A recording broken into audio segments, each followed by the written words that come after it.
राधे राधे भक्तजनों। आज आप सुनेंगे शुक्रवार के दिन माँ संतोषी की व्रत कथा।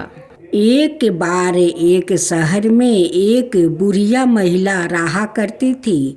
उस बुढ़िया महिला के 7 पुत्र थे, जिसमें से 6 बेटे काम पर जाया करते थे और एक बेटा बहुत निकम्मा था। वो दिन भर घर पर ही पड़ा रहता था। वो बुढ़िया महिला अपने उन 6 बेटे के लिए खाना बनाया करती थी, जो काम पर जाया करते थे, और उन्हीं को खाना खिलाया करती थी। और उन 6 बेटे के खाना खाने के बाद उनकी प्लेट में जो जूठन बचती है, वो बुढ़िया महिला अपने 7वें बेटे को देती है। एक दिन वो निकम्मा बेटा अपनी पत्नी से कहने लगा कि मेरी माँ मुझसे कितना प्यार करती है। तब उसकी पत्नी ने उसे कहा कि देखा है मैंने कितना प्यार करती है, सब की बची हुई जूठन तो खिलाती है।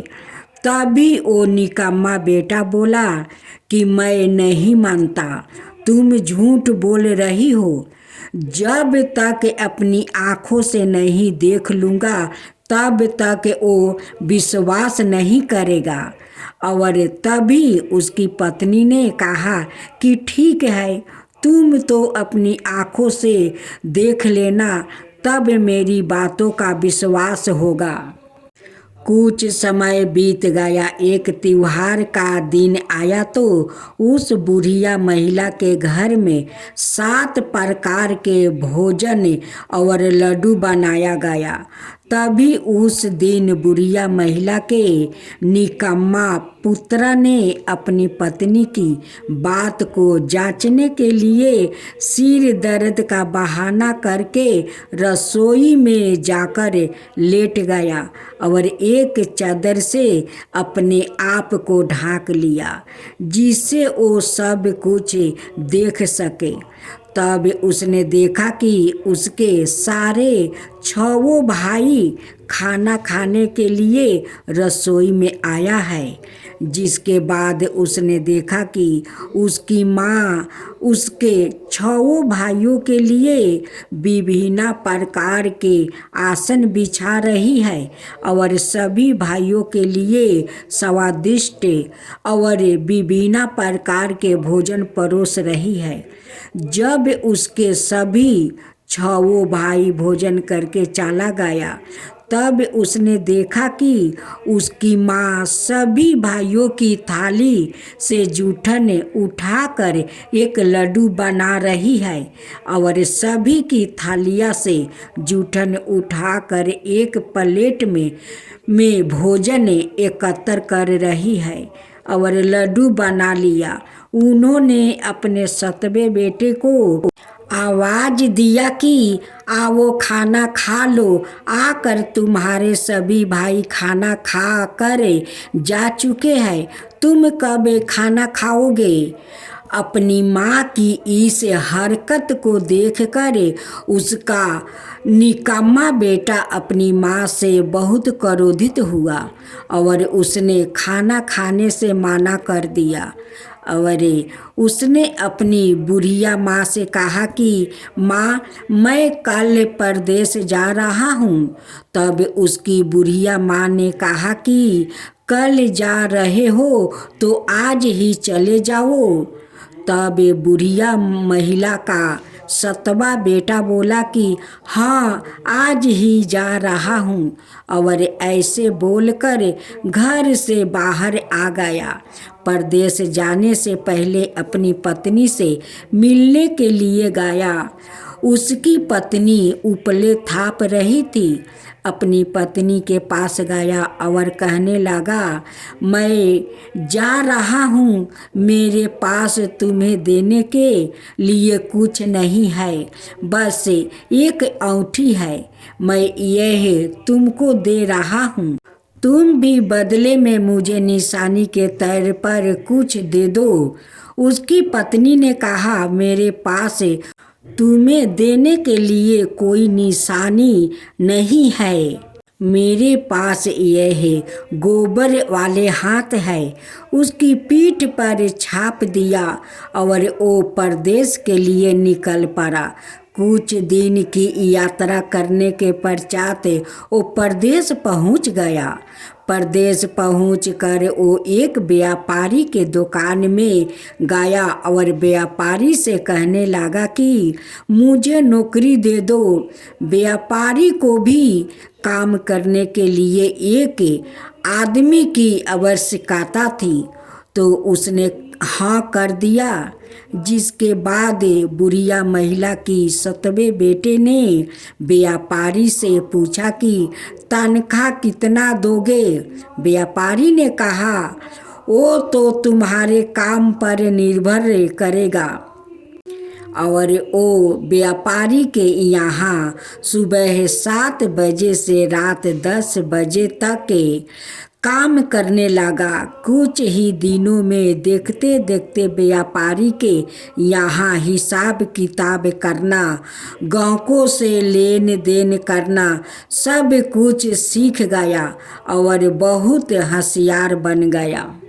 बुढ़िया महिला अपनी 7वें बहू पर अत्याचार करने लगती है। जंगल से लकड़ी कटवा कर मंगवाती है, नारियल का खोपड़ी में पानी देती है, भूसी का रोटी देती है। एक दिन जब लकड़ी काटने के लिए जंगल जा रही थी, तब उसने देखा कि कुछ महिलाएं एकत्र होकर किसी की पूजा कर रही है। तब उसने वहां जाकर और महिलाओं से पूछा कि तुम किस भगवान की पूजा कर रही हो और इनकी पूजा करने से क्या लाभ होता है? तुम मुझे भी इनके बारे में बताओ।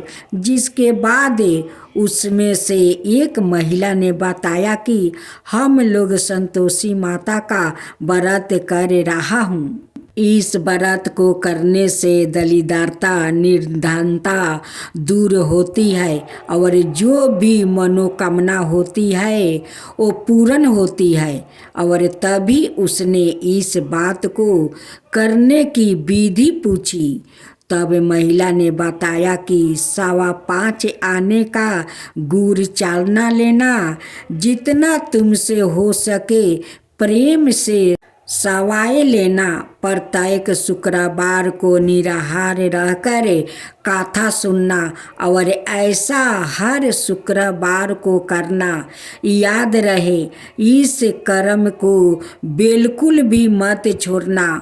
अगर कथा सुनने के लिए कोई नहीं मिल रहा है तो दीपक जलाकर उसकी आंखें के सामने और एक जल के पात्र को सामने रख कर कथा कहना।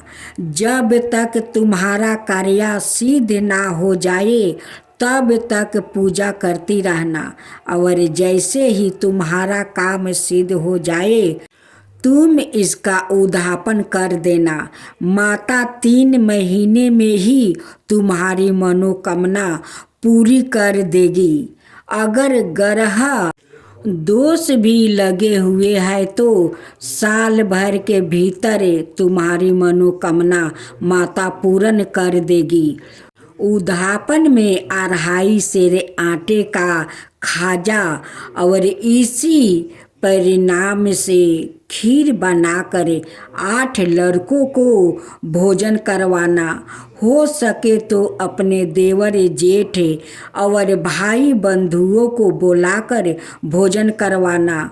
अगर कोई ना मिले तो रिश्तेदारों पड़ोसियों को बुलाकर ही भोजन करवाना। उन्हें भोजन करवाकर दक्षिणा देना और उस दिन घर में खटाई बिल्कुल भी मत खाना और इस प्रकार माता का नियम पूरा करना। पूजा की पूरी विधि सुनकर दुखियारी महिला की 7वें बेटा की पत्नी वहाँ से आगे की ओर चल दिया, जिसके बाद उसने लकड़ी के गूठे को बेचकर कुछ पैसे एकत्र किया और उसने गुड़ चाना लेकर माता की व्रत की तैयारी करे आगे की ओर चल दी। थोड़ी दूर चलने के पश्चात सामने एक मंदिर दिखाई दिया। तब उसने कई लोगों से पूछा कि यह मंदिर किसका है। लोगों ने बताया यह मंदिर संतोषी माता का है।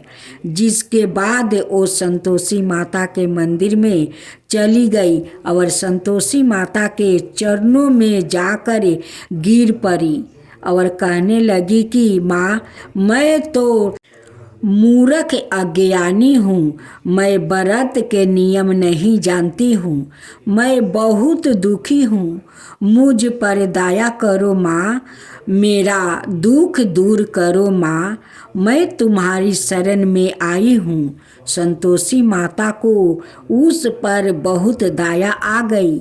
जैसे ही महिला शुक्रवार बीता, दूसरे शुक्रवार को उसके पति का खत उसके पास आया और तीसरे शुक्रवार को उसके पति द्वारा भेजे हुए रुपया उसके पास आ गया।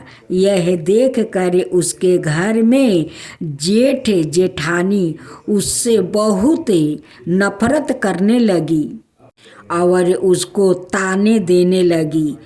काकी के पास तो पैसा आने लगा है, अब तो काकी की खातिर दारी की जाएगी। और तभी उसने उन लोगों से कहा कि भैया, चाहे पत्र आए या पैसा, हम सब के लिए अच्छा है।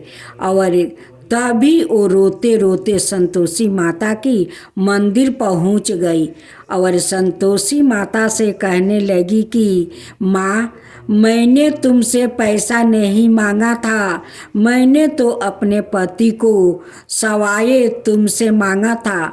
मैं अपने पति के दर्शन करना चाहती हूँ। जिसके बाद माता ने कहा, जाओ, तुम्हारा पति बहुत ही जल्द तुम्हारे पास आएगा। यह सुनकर बहुत प्रसन्न हो गई। अब घर जाकर बावली होकर काम करने लगी और संतोषी माता को याद करने लगी। लेकिन संतोषी माता यह सोचने लगी कि इसका पति कैसे इसके पास आएगा, वो तो उसको याद तक नहीं करता है। उसके पति को इसकी याद दिलाने के लिए मुझे ही कुछ करना पड़ेगा। संतोषी माता ने उसके पति के सपने में जाकर कहा कि व्यापारी जाग रहा है या सो रहा है। तभी उसने कहा कि माँ, मैं ना तो सो रहा हूँ और ना ही जाग रहा हूँ, बताइए माँ, क्या आज्ञा है। संतोषी माँ ने उसको याद दिलाया कि तुम्हारे घर में तुम्हारी माँ और तुम्हारे पत्नी को बहुत कष्ट दे रहे हैं और वो बहुत पीड़ा में है। तुम अपने पत्नी के पास क्यों नहीं जाते हो। जिसके बाद उसने कहा कि माँ, मैं यहाँ से कैसे जाऊँ, घर जाने का कोई रास्ता नहीं पाता है और यहाँ लेन देन अभी ख़त्म नहीं हुआ है। यह सब छोड़कर मैं कैसे चला जाऊँ। संतोषी माता ने कहा कि तुम सुबह स्नान करके घी का दीपक जलाकर प्रणाम करके दुकान में बैठ जाना, तुम्हारा सारा लेन देन भी पूरा हो जाएगा और तुम्हारा सारा माल भी बिक जाएगा। और शाम होते ही तुम्हारा पास धन का बहुत सारा ढेर भी लग जाएगा। माता की बात मानकर उसने वैसा ही किया जैसे माता ने उसे करने के लिए बोली। देखते ही देखते उसका सारा लेन देन खत्म हो गया, सारा माल बिक गया और बहुत सारे धन का ढेर भी लग गया। माता का चमत्कार देखकर वो बहुत प्रसन्न हो गया और घर जाने के लिए कपड़े और सामान खरीदने लगा। और उधर उसकी पत्नी रोज की भांति लकड़ियाँ काटने के लिए जंगल में जाती है और लकड़ियाँ काटने के बाद संतोषी माता के मंदिर में जाकर बैठ जाती है। तब उसको संतोषी माता ने बताया कि तुम्हारा पति आ रहा है, तुम एक काम करो, लकड़ियाँ के 3 गट्ठर कर लो, एक हिस्से मेरे मंदिर में, एक हिस्सा अपने सर पर और एक हिस्सा नदी किनारे रख दो, जिससे तुम्हारे पति को तुम्हारे प्रति मोह पैदा होगा। वो पहले यहाँ रुकेगा, फिर नाश्ता पानी करके अपनी माँ से मिलने जाएगा। तब तुम लकड़ियाँ का गूठर उठा कर जाना और उसको रख देना, जोर से चिल्लाना, सासू जी लकड़ियाँ का गूठर लो, भूसी की रोटी दो, नारियल की खोपड़ी में पानी दो, आज मेहमान कौन आया है। उसने बिल्कुल ऐसा ही किया और जैसे ही उसका पति आया तब उसने माता की कही हुई सारी बातें कही। तब उसकी माँ ने कहा कि तुम ऐसा क्यों बोल रही हो बेटी, आओ पूरी मिष्टन खाओ। तभी उसे बुढ़िया महिला ने अपने बेटे से कहा कि तुम्हारे जाने के बाद तुम्हारी पत्नी कोई काम नहीं करती है, सारा दिन इधर उधर भटकती रहती है। तब उसके बेटे ने अपनी माँ से कहा कि मुझे पता है, तुम मुझे एक अलग कमरे की चाबी दो, उसके बाद मैं वही रहूँगा। जिसके बाद मैं अपने पत्नी को लेकर उसी कमरे में रहने लगा। देखते ही देखते कुछ समय में राजमहल जैसा घर बन गया और बहू खुशी खुशी अपने जीवन व्यतीत करने लगी। तभी उसने अपने पति से कहा कि मुझे संतोषी माता का व्रत करना है। इसके बाद उसने अपनी पत्नी को आज्ञा दे दिया और उसकी पत्नी ने संतोषी माता का उद्यापन किया। जिसके बाद और अपनी जेठानी के लड़कों को भोजन के लिए बुलाया। जेठानी ने अपनी लड़कों को सिखा कर भेजा था कि तुम भोजन करते वक्त खटाई मांगना, जिससे इसका उद्यापन पूरा ना होगा। भोजन करने के लिए आए और उन्होंने भोजन करने के बाद खटाई का सेवन कर लिया, जिससे संतोषी माता कृपित हो गई और राजा के दूत आकर पकड़कर ले गया। जिसके बाद उसकी पत्नी ने रोते हुए संतोषी माता की मंदिर गई और माता से क्षमा मांगी और उसने फिर से जाकर दोबारा से संतोषी माता का उद्यापन किया और इस बार पूरे विधि विधान से उद्यापन को संपन्न किया और फिर सभी लोग मिलजुल कर खुशी खुशी रहने लगा। दोस्तों, उम्मीद करती हूँ आपको हमारी कहानी बहुत अच्छी लगी होगी। मैं तो आरती उतारूं रे संतोषी माता की, मैं तो आरती उतारूं रे संतोषी